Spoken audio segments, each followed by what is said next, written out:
Thank you, Mr. Chairman, and Secretary Lew, nice to have you here. Welcome back. I also want to welcome our new chairman and really look forward to working with him. As Chairman Wyden mentioned, we've worked together on a number of issues, digital goods, digital trade, most recently a letter that we spearheaded signed by 33 senators in support of maintaining the charitable deduction in tax reform, because we believe it's very strongly in the importance of encouraging charitable contributions. And I noticed again that the budget this year did have the 28% limitation on itemized deductions that many of us think is going to negatively impact charitable giving. And I'm just wondering the rationale for doing that. Shouldn't we do everything we can to increase charitable giving in order to reach those that government can't or hasn't been able to assist? Senator, I think we totally agree that we ought to provide incentives for charitable giving, and the limitation actually doesn't take away the incentive for charitable giving. What it does is it says that the value of a deduction should be capped at 28%, which is roughly where a $250,000 a year income puts the value of your tax deductions right now. I would point out that we've seen tax rates higher and lower. We haven't seen that small changes on the margin lead to a decline in charitable giving. Most people give because they want to give, and there's a tax benefit that goes with it. So I don't think we've seen historically that when tax rates went down, we saw a decline in charitable giving. So I actually don't believe our proposal would have the adverse effect that some have worried about. We've also expressed an interest in working with Congress on this because we do share the goal of making sure that there is a strong encouragement to charitable giving. There's so much important work in this country that goes on not through government or through commercial activity, but through the not-for-profit sector. So I think we're in total agreement on the importance of it. We perhaps don't have exactly the same view of what the impact of the limit is. I actually think the history of experience with different tax rates supports our analysis.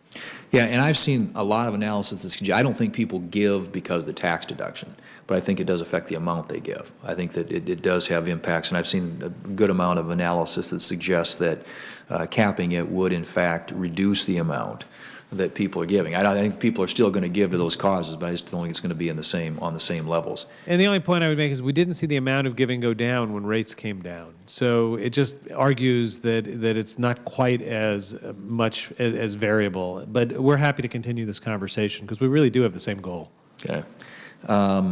I wanted to ask, too, I know you've probably answered many questions on this already, but I get from my constituents, and I think people across the country, too, the whole issue of the bonuses that went out to the IRS employees, and whether or not it's appropriate that bonuses be paid out at an organization that's so brazenly betrayed the public trust.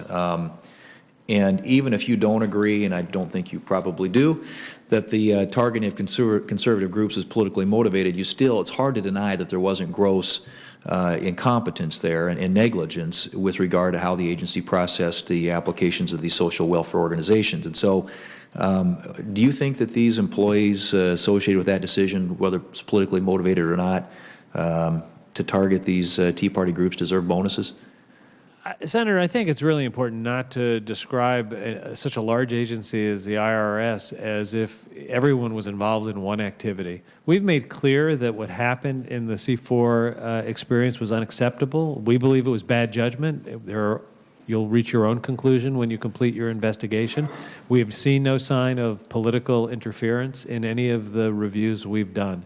I think that the policy on compensation for the IRS broadly has to reflect the fact that we have an enormous number of people who are tireless, hardworking public servants who do a fine job under very difficult circumstances, and we're not seeing the level of funding for the IRS to make it possible for them to do everything that we really need them to do.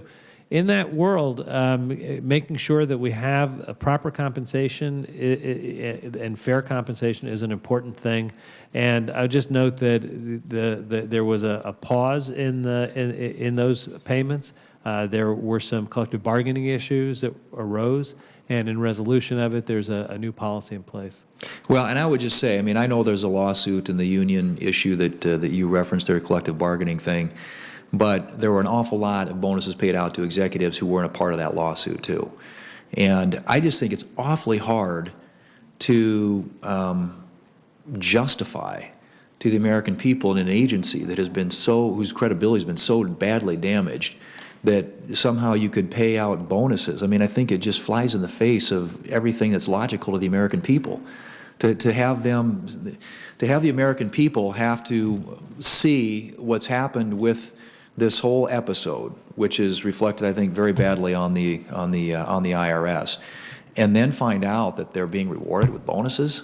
I mean, Senator, I guess I would point to some other things happening at the IRS that we, I think, on a bipartisan basis, applaud over the same period of time. We've implemented FATCA, which was a law that passed with bipartisan support to make sure that we would have transparency across country lines so that illegal tax evasion could be stopped.